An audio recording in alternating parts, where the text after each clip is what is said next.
जीव हमारी पहचान है दोस्तों। मैं भूरा सिंह मेडिटेशन आत्मा के सफ़र में मैं आपका स्वागत करता हूं। आज दोस्तों आपको ये बताया जाएगा कि जीव बीज हमारी पहचान है भाई, और माता बहन पिता के समान सभी ध्यान से सुनना, फिर विचार करना। आत्मा तो अविनाशी है बताते हैं, और मैं भी मानता हूँ दोस्तों। फिर जीव इस भू पर आया, और क्यों आया? आत्मा सत्य है। आत्मा की खोज किसने की? जीव ने की ना। आप एक बात बताइए, जीव पहले आया, जीव ने उत्पत्ति की, किसने उत्पत्ति की? आत्मा की खोज जीव ने की। आजकल देखते हैं कौन किसकी वैल्यू करता है।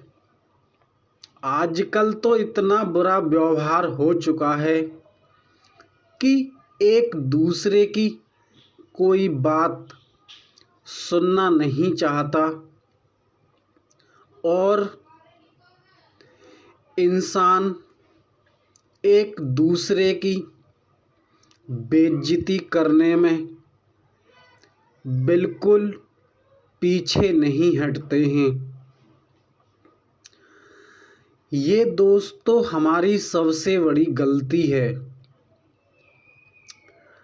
और जीव आत्मा का क्या मतलब है?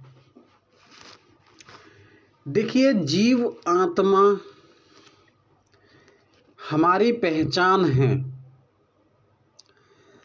सबसे पहले जीव हमारी पहचान है। आपको अधिकार किसने दिया? आत्मा ने साकार रूप को धारण, जीव ने उत्पत्ति की, तब साकार रूप को धारण किया। आप दोस्तों समझदार हैं, मेरी बातों को आप सुन रहे हैं। देखो साथियों, यहाँ पर जितनी भी बात बताई जाती हैं, खुद की वैल्यू समझने के लिए, एक दूसरे की इज्जत करने के लिए सबको समझाया जाता है। सभी को ये बताया जाता है, ये बताया जा रहा है कि सत्य है क्या, समझते हैं और आदेश दे। अब एक बात बताइए दोस्तों, आप कोई भी कार्य करते हैं, आप करते हैं ना। आपने सुना है कि आत्मा नित्य है। आत्मा को कोई फर्क नहीं पड़ता है तुम क्या कर रहे हो, क्या नहीं कर रहे हो। जीव बेचारा फंस जाता है और जीव का बेहाल कर देते हैं। दोस्तों, परमात्मा से नहीं डरता है इंसान। क्यों? भटक चुका है इंसान। आत्मा को कोई कष्ट नहीं होता है, काल ने जीव की दशा बिगाड़ रखी है। कैसे? पहले तो मेरी बातों को समझना होगा। आप सोचकर देखना, सब एक जैसे नहीं होते हैं।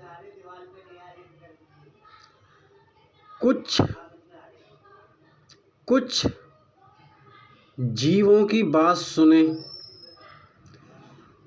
पिता की वैल्यू पुत्र की नज़रों में नहीं है। माँ के लिए ममता बेटा कितने करते हैं? बहुत कम। आजकल बीवी भी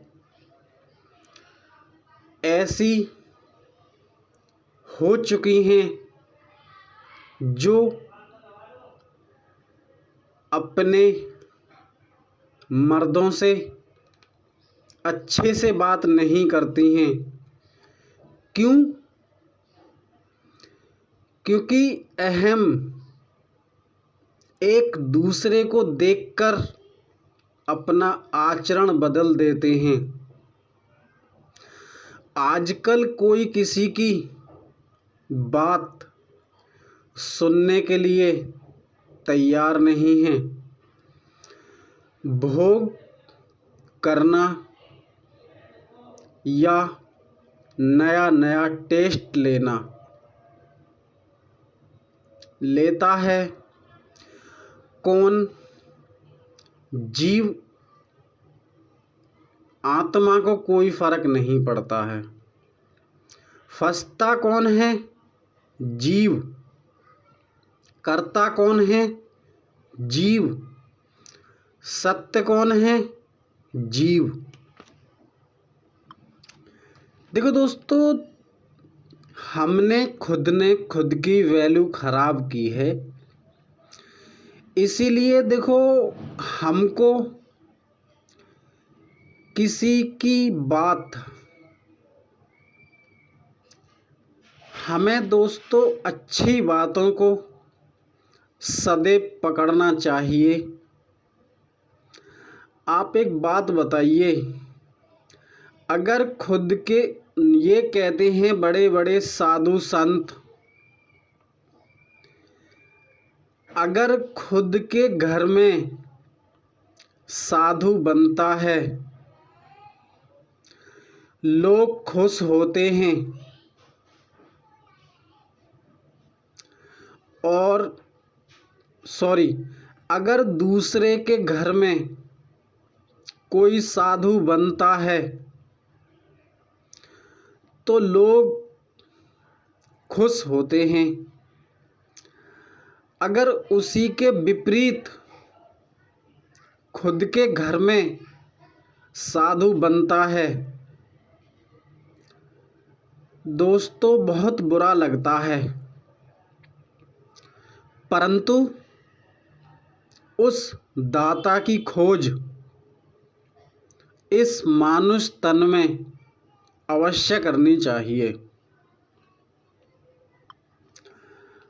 पराया कौन हो रहा है? पराया कौन हो रहा है?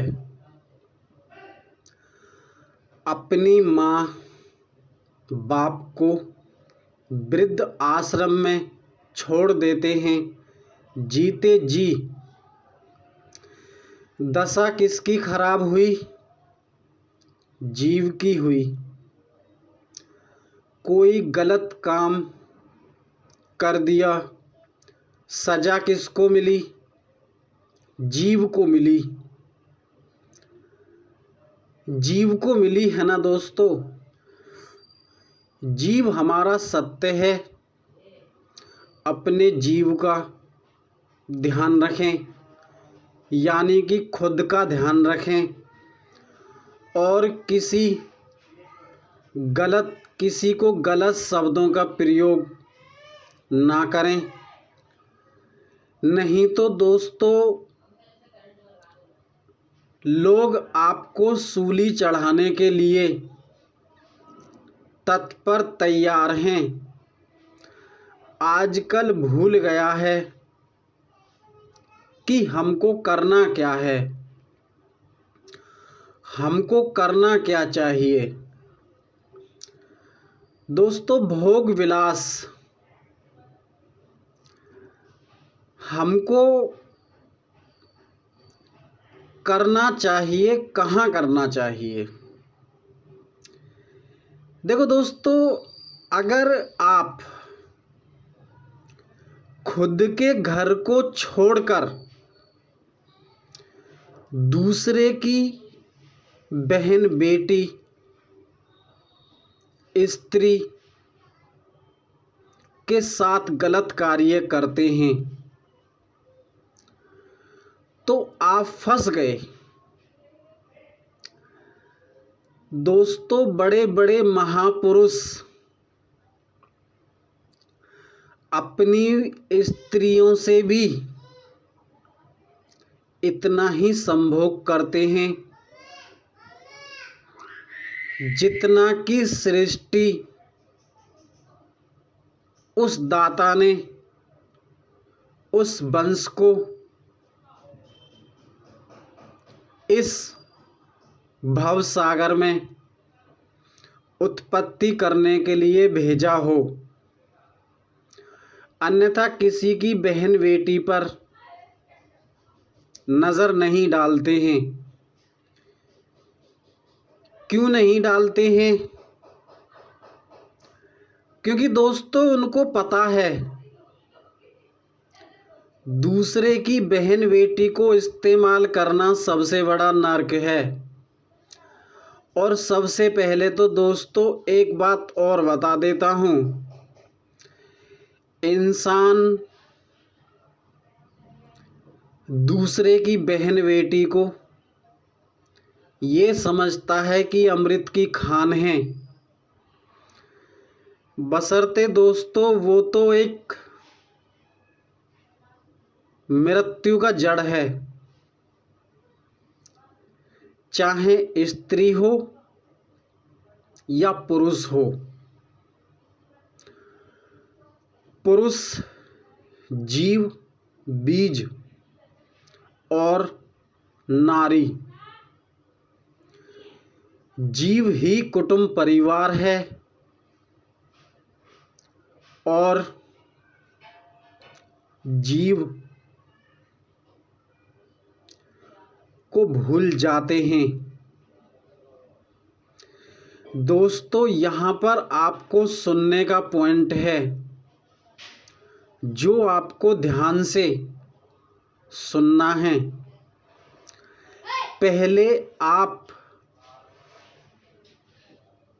पहले दोस्तों पुरुष आया ना, उसके बाद जीव, उसके बाद आत्मा, उसके बाद जीव आत्मा कहाया। आप बोलेंगे,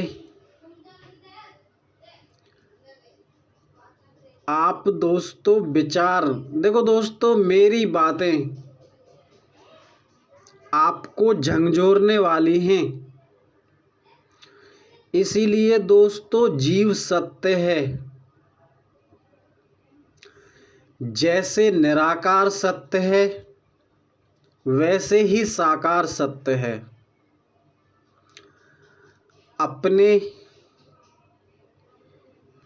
व्यक्तित्व का ध्यान रखें, अपने आचरण का ध्यान रखें।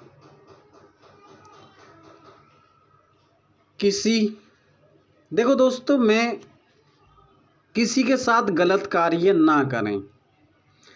देखो दोस्तों, मैं एक छोटी सी सोच और बताता हूँ, इंसान की सोच क्या होनी चाहिए अगर आप परिवार में हैं। देखो दोस्तों, जब आपके बच्चे समझदार होने लग जाएं और आप कोई गलत कार्य करते हैं, बच्चों को समझदार होने से पहले पिता को सारे गलत कार्य छोड़ देने चाहिए और माता भी अगर अपने पति से गलत शब्दों का प्रयोग करती हैं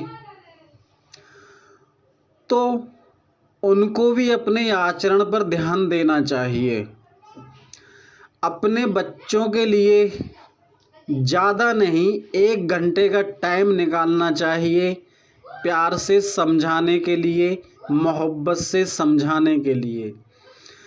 जब दोस्तों आपके बच्चे जब आपके बच्चे समझदार हो जाएं तो दोस्तों अपने काम के साथ साथ हमें उस दाता की खोज भी करनी चाहिए। क्यों करनी चाहिए दोस्तों उस दाता की खोज? दोस्त, मनुष्य जीवन इसी कार्य के लिए मिला है। अन्यथा दोस्तों बच्चे पैदा करना, उनकी परवरिश करना दोस्त जानवर भी करते हैं, फिर ये मानुष जीवन उस दाता की खोज के लिए ही बनाया है। बड़े बड़े महापुरुषों से सुना है दोस्तों आपने कि कुछ नहीं है इस संसार में। दोस्त सच बताऊं, इस संसार में सच में कुछ है ही नहीं उस दाता के अलावा। इसीलिए दोस्तों गलत कामों को छोड़ने का प्रयास करें। हमने आपको वीडियो डाल रखी हैं, अगर आपको जब भी समझ में नहीं आ रहा हो तो दोस्तों मैं आपसे एक बात बोलना चाहता हूँ। कहते हैं ना दोस्तों, देखो दोस्तों, मेरी बात को ना बुरा मत मानना। पुरानी कहावत है कि लातों के भूत बातों से नहीं मानते हैं। कहने का तात्पर्य ये है दोस्तों कि अगर तुम खुद के शब्दों पर ध्यान नहीं दोगे और कठोरता का पालन नहीं करोगे, दोस्त कहाँ से अपनी जिंदगी का अच्छा पल आएगा और कहाँ उस दाता की खोज कर पाएंगे। दोस्त मेरी बातों को विचार करना। मेरी बात दोस्तों बुरी हो सकती है, अन्यथा मैं कहता हूँ केवल सच। इसमें दोस्तों आपको बुरा लगे या भला लगे, प्लीज़ हमें क्षमा करना। नमस्कार दोस्तों। और मेरी बातें कुछ समझ में आई हों दोस्त, आप विचार करना। नहीं तो दोस्तों ये तो इतना बड़ा भवसागर है, इसमें जीव बेचारा फंस रहा है, दिन पे दिन फंस रहा है, निकलने का उपाय नहीं करता है। धन्यवाद दोस्तों।